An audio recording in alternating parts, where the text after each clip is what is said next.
Imagine entire cities vanishing beneath walls of water in mere hours, state governments forced to flee their capitals, and thousands of lives lost to the unstoppable fury of floods. Between 1800 and 2000, the Americas witnessed some of history's most catastrophic water disasters that forever changed how we build our cities and protect our communities. Our story begins in 1861, when California experienced what meteorologists now call the most extreme weather event in the state's recorded history. For 43 consecutive days, massive atmospheric rivers pummeled the Golden State with relentless rain. These weren't ordinary winter storms. They were biblical deluges that transformed California's Central Valley into an inland sea stretching 300 miles long and 20 miles wide. Sacramento, California's capital, disappeared beneath 10 to 15 feet of churning brown water. Streets became rivers, buildings became islands, and the entire city turned into a vast lake. Governor Leland Stanford couldn't even reach the Capitol building for his inauguration. Instead, he took his oath of office from a rowboat, navigating through what had once been city streets. The floodwaters refused to recede. For months, Sacramento remained submerged. The state government packed up and relocated to San Francisco, making this the only time in American history that a state capital was abandoned due to natural disaster. Residents lived in second-story rooms and attics, using boats to travel between buildings. The economic devastation was staggering. Entire cattle herds drowned, farms vanished, and California's early agricultural economy nearly collapsed. But California's ordeal was just the beginning. 28 years later, on May 31, 1889, the residents of Johnstown, Pennsylvania, would face an even more terrifying fate.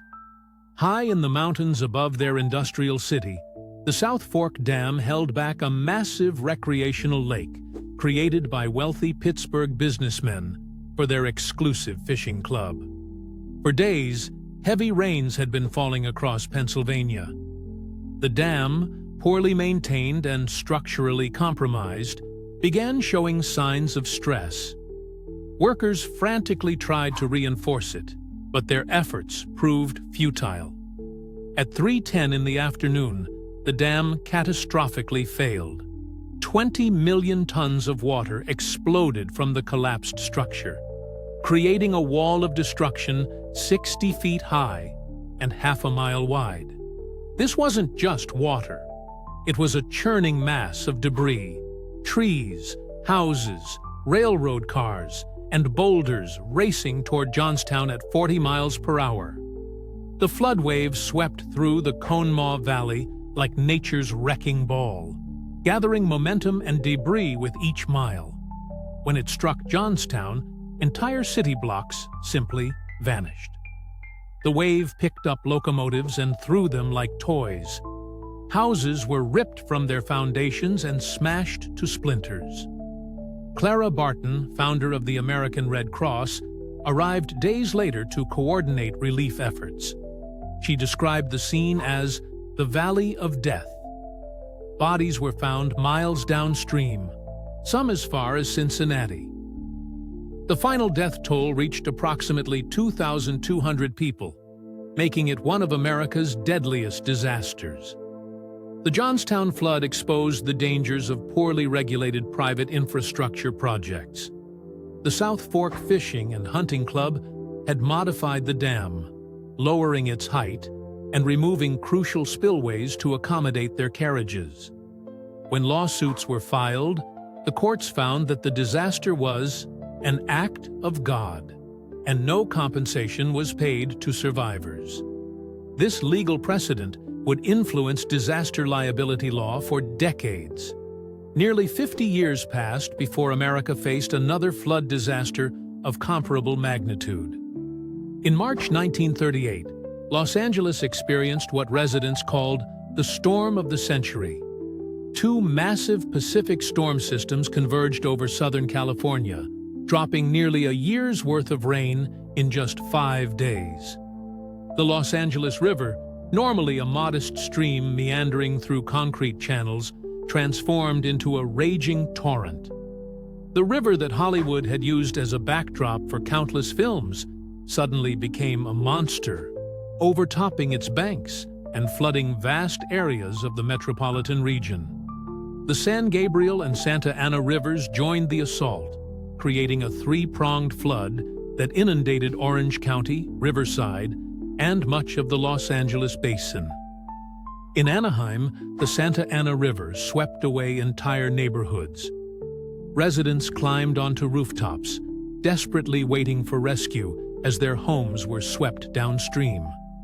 The flood claimed between 113 and 115 lives and caused damage equivalent to billions of dollars today. But this disaster sparked a revolution in flood control engineering. Los Angeles County embarked on one of the most ambitious flood control projects in American history, constructing an extensive network of concrete channels, retention basins, and debris dams that still protect the region today. The 20th century's most extensive flood disaster struck the American Midwest in 1993, earning the name the Great Flood of 1993. This wasn't a single catastrophic event, but a prolonged siege that lasted from April through October, affecting 9 states along the Mississippi and Missouri River systems. Unprecedented rainfall across the upper Midwest created a slow-motion disaster. Rivers that normally fluctuated seasonally remained at flood stage for months. St. Louis, situated at the confluence of the Mississippi and Missouri rivers, became the epicenter of a hydrological nightmare. The Mississippi River at St. Louis crested at 49.58 feet, nearly 20 feet above flood stage and the highest level ever recorded.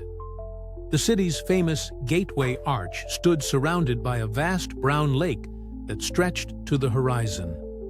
Entire communities along the river simply disappeared beneath the water. In Des Moines, Iowa, floodwaters contaminated the municipal water treatment plant, leaving 250,000 residents without safe drinking water for 19 days. Farmers watched helplessly as millions of acres of prime agricultural land remained submerged throughout the growing season.